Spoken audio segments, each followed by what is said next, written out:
Hi guys, welcome back to Electricity Market in India. So I hope all of you are doing good. You all are safe, and we are going through very tough times. And I pray to the Almighty that He protects each one of us from this, and we overcome this situation very soon.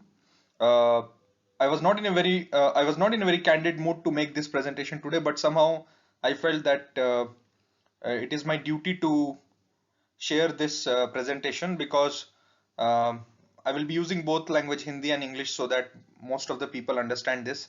So ये presentation बनाने का मकसद यही था कि कई लोगों ने मेरे को WhatsApp किया कि उनका जॉब लॉस हो गया है, वो सोलर सेक्टर में कुछ करना चाहते हैं एंड कई कॉलेजेस के स्टूडेंट्स हैं जिनका फाइनल ईयर प्लेसमेंट्स विथड्रॉ हो गए हैं या फिर वो नहीं हुए हैं, वो लोग अपना करियर सोलर सेक्टर में एज एन एंटरप्रेन्योर या एज बिजनेस इस लाइन में आना चाहते हैं। तो उन सब के कुछ बेसिक क्वेश्चंस यही रहते हैं कि हम अपना प्रोजेक्ट लगाएंगे तो हम पावर कहाँ पे सेल करेंगे, where do we sell our power once we put the project. So मुझे लगा कि हालांकि ये समय सही नहीं है यूट्यूब में वीडियोस डालने के लिए, मेरा स्टेट ऑफ माइंड नहीं था, but somehow I thought that let me put this presentation for a change of state of mind for the viewers also and for me also, so that we can come out of this COVID situation and can concentrate on something which is more productive, more better. So ये बड़ा basic question रहता है लोगों का कि where do we sell our power, हम कहाँ पे बिजली को बेचेंगे, अगर हम प्रोजेक्ट लगाएंगे या हम इन्वेस्टमेंट करेंगे तो हमारी पावर कौन खरीदेगा। तो आज इस प्रेजेंटेशन को मैंने छोटी सी 6 स्लाइड्स की प्रेजेंटेशन है, इसमें मैं क्लियरली बता दूंगा who are basically your customers, आपके कस्टमर्स कौन है, किसको कैसे बिजली बेची जाती है, कितने रेट पे मिलता है और इसका प्रॉफिटेबिलिटी क्या होता है, वो हम आगे के स्लाइड्स में मैं आप लोगों को एक्सप्लेन करूंगा। सो इसके बाद भी अगर आप लोगों के कुछ डाउट्स है तो आप कमेंट बॉक्स में लिखिए, मैं उस पर एक्सप्लेन कर दूंगा आप लोगों को कि इसके सॉल्यूशंस क्या हैं।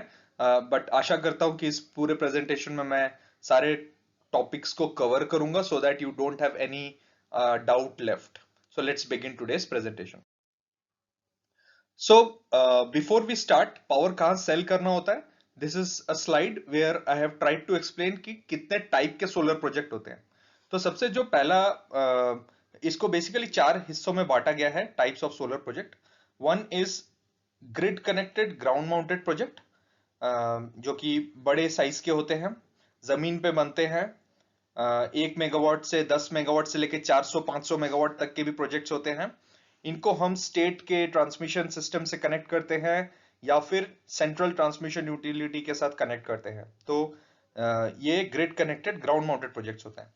दूसरा जो टाइप ऑफ प्रोजेक्ट्स होता है उसको हम ऑफ ग्रिड बोलते हैं या फिर बिहाइंड द मीटर प्रोजेक्ट्स बोलते हैं। ये भी ग्राउंड माउंटेड होते हैं एंड इनका कैरेक्टरिस्टिक्स क्या होता है कि ये सिस्टम ग्रिड के साथ कनेक्ट नहीं है, ये सिर्फ आइदर इंडस्ट्री के साथ कनेक्टेड है या फिर जहां पे पावर की कंजम्पशन है माइक्रो ग्रिड के तरीके से सिर्फ उसी ग्रिड के साथ कनेक्टेड है। So it is actually not connected with the central और स्टेट ग्रिड। इसका भी साइज 100 किलोवाट से लेके 25 मेगावाट 40 मेगावाट के भी ऑफ ग्रिड प्रोजेक्ट मैंने देखे हैं, तो किसी भी साइज के हो सकते हैं। आइलैंड्स में ये बहुत फेमस है, जहां पे द्वीप होते हैं, जैसे इंडोनेशिया हो गया या फिर हमारे देश में जो नॉर्थ ईस्ट सेगमेंट है एंड अंडमान निकोबार है, वहां पे off grid system, behind the meter system बहुत ज्यादा चलते हैं। जो तीसरी कैटेगरी ऑफ सोलर प्रोजेक्ट होती है वो है रूफटॉप की ग्रिड कनेक्टेड सोलर प्रोजेक्ट्स। इसके अंदर net meter projects and gross meter projects दोनों आते हैं। So rooftop projects are basically, these projects are less than 1 megawatt of size. These can vary from 1 kilowatt to 1 megawatt size of projects. The second kind of rooftop projects जो है, these are behind the meter rooftop projects, and again this is off grid rooftop solar project where the size can vary from 100 kilowatt to few megawatts, but these projects are not connected with the grid. ये projects grid के साथ connected नहीं होते हैं, so इनको behind the meter rooftop solar projects कहा जाता है। सो बेसिकली 4 तरीके के प्रोजेक्ट्स होते हैं, ग्राउंड माउंटेड बड़े वाले grid connected projects, behind the meter ground mounted projects, rooftop grid connected projects जो कि नेट मीटर या ग्रॉस मीटर हो सकता है, and behind the meter rooftop solar projects. अब हम आते हैं कि टाइप ऑफ कस्टमर्स क्या है प्रोजेक्ट्स को लगाने के। So basically there are 5 kinds of customer, 5 तरीके के कस्टमर्स हैं।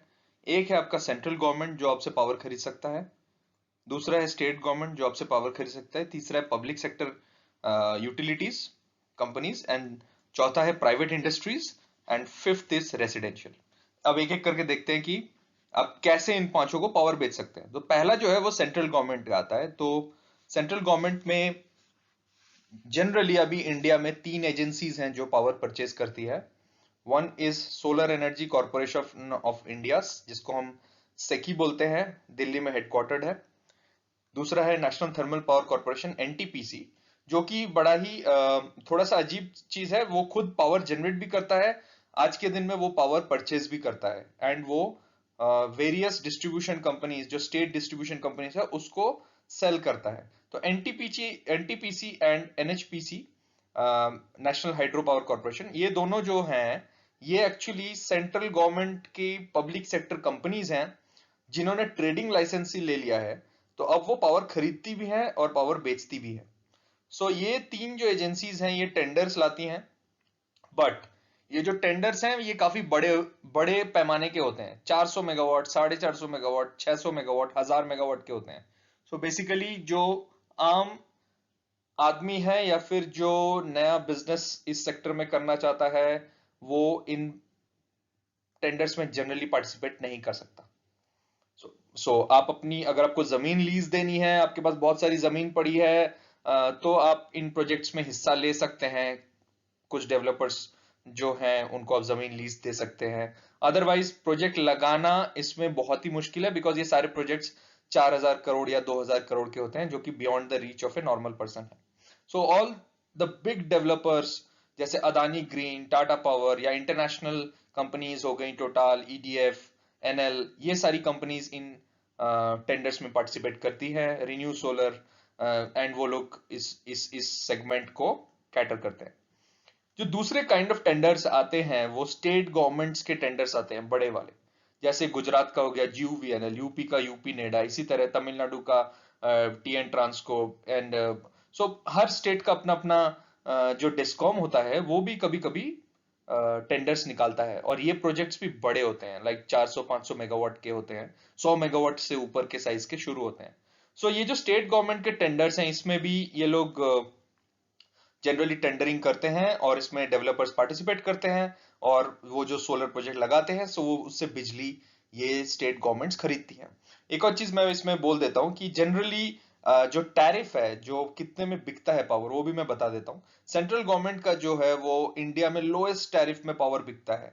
क्यों लोएस्ट होता है मैं उतने डिटेल्स में नहीं जा रहा हूँ, बट जनरली ये रेट अब 1 रुपए 99 पैसे पे आ चुका है per unit. Lowest tariff in India जो है ये सेंट्रल गवर्नमेंट टेंडर्स में निकलता है। उसके बाद आता है स्टेट गवर्नमेंट टेंडर्स, इसमें भी टैरिफ आज के दिन में 2 रुपए 10 पैसे से लेके 3 रुपए तक के बीच में वैरी करता है, डिपेंडिंग ऑन द स्टेट्स।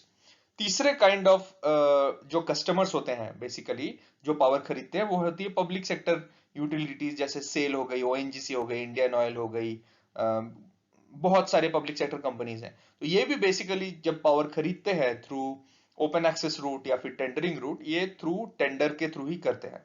और इसमें भी बेसिकली जो साइज, टिकट साइज है प्रोजेक्ट्स का वो भी काफी बड़ा रहता है। These projects are generally of 100 megawatts and above size of projects. This is again comes under large scale utility projects, and इनमें भी टैरिफ जो है वो आज के दिन में 2 रुपए 20 से 3 रुपए के बीच में वैरी कर रहा है। जो चौथा सेगमेंट है that is the most interesting segment which is called private industries, which is where your customer is private commercial bodies और प्राइवेट इंडस्ट्रीज। तो ये जो सेगमेंट है इसमें एंट्री बैरियर कम है। इसमें जो प्रोजेक्ट्स के साइज होते हैं वो जनरली 1 मेगावाट से लेके 100 मेगावाट तक के भी होते हैं। तो ये स्मॉल टिकट साइज लोगों के लिए भी अवेलेबल है, बट इसमें क्या क्या दिक्कतें हैं वो मैं छोटी सी संक्षेप में इन शॉर्ट मैं बता देता हूं। प्राइवेट इंडस्ट्रीज में अगर आप अपना पावर सेल करना चाहते हैं तो कुछ चीजें आपको ध्यान में रखनी पड़ेंगी। जैसे नंबर 1, आपका जो सोलर प्रोजेक्ट है वो उसी स्टेट में होना चाहिए जहां पे ये प्राइवेट इंडस्ट्री है। नंबर 2, आप लोगों को, जो लोग इन प्रोजेक्ट्स में इन्वेस्ट करना चाहते हैं, सबसे पहली चीज आपकी खुद की कंपनी होनी चाहिए। It should be A private limited company. तीसरी चीज इसमें जो बहुत इंपॉर्टेंट आ जाती है वो है आपकी pedigree and your previous experience. कोई भी बड़ी प्राइवेट इंडस्ट्री किसी भी नौसिखिए से generally power purchase agreement sign नहीं करना चाहती है। तो वो देखना चाहती है कि आपका प्रीवियस एक्सपीरियंस क्या है, एंड आप में कैपेबिलिटी है कि नहीं प्रोजेक्ट डेवलप करने की। तो ये एक बहुत बड़ा इशू है जो न्यू कमर्स हैं और जो प्राइवेट सेक्टर को पावर बेचना चाहते हैं उनके साथ। तो ये तीन चीजें हो गई, बट बिकॉज इसमें टिकट साइज 1 मेगावाट से स्टार्ट होता है तो इसमें नए लोग भी घुस सकते हैं, एंड इसी वजह से इंडिया में अभी जो सोलर कंपनीज हैं बहुत हो गई हैं जो रीजनल एंड स्टेट लेवल पे हैं, बिकॉज ये जो सेगमेंट ऑफ कस्टमर है इसको कई लोग कोशिश करते हैं इनके साथ पावर परचेस एग्रीमेंट करने के लिए। ना इसमें कंपटीशन भी बहुत ज्यादा है, इसमें इंटरनेशनल प्लेयर्स भी हैं, डोमेस्टिक प्लेयर्स भी हैं, बट इसमें मार्केट साइज भी बहुत बड़ा है। इंडिया का जो प्राइवेट इंडस्ट्रीज का पावर डिमांड है इंडिया में आज के दिन में अराउंड 25 से 40 गीगावाट की है। और इसमें से सिर्फ 2 से 3 गीगावाट का अभी तक पावर परचेज थ्रू सोलर हुआ है। तो आप सोच सकते हैं कितना बड़ा मार्केट शेयर अभी भी खाली पड़ा है। जो चौथा सेगमेंट है जिसको आप पावर बेच सकते हैं वो है रेसिडेंशियल। नाउ आपके मन में आएगा कि मैं रेसिडेंशियल को कैसे बेचूंगा, वहां तो डिस्ट्रीब्यूशन कंपनीज ऑलरेडी पावर बेचती हैं।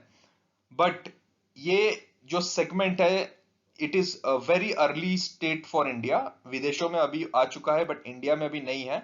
सो that is called opex rooftop model, where the solar developer puts the rooftop in residential houses and he bills the customer on the power it generates। जो solar developer है वो residential घरों में जाके solar rooftop लगाएगा और वो उनको बिल करेगा हर महीने जितना पावर जनरेट कर रहा है उसके ऊपर। नाउ इसमें ये सेक्टर अभी तक इंडिया में फ्लरिश क्यों नहीं हुआ है, बिकॉज इंडिया में अभी भी हमारे पास कस्टमर्स की क्रेडिट रेटिंग एक बड़ा क्वेश्चन मार्क है। पता चला आपने प्रोजेक्ट लगाया और कस्टमर ने आपको बिल पे नहीं किया प्रोजेक्ट लगे, तो ये एक बहुत बड़ा रिस्क फैक्टर है।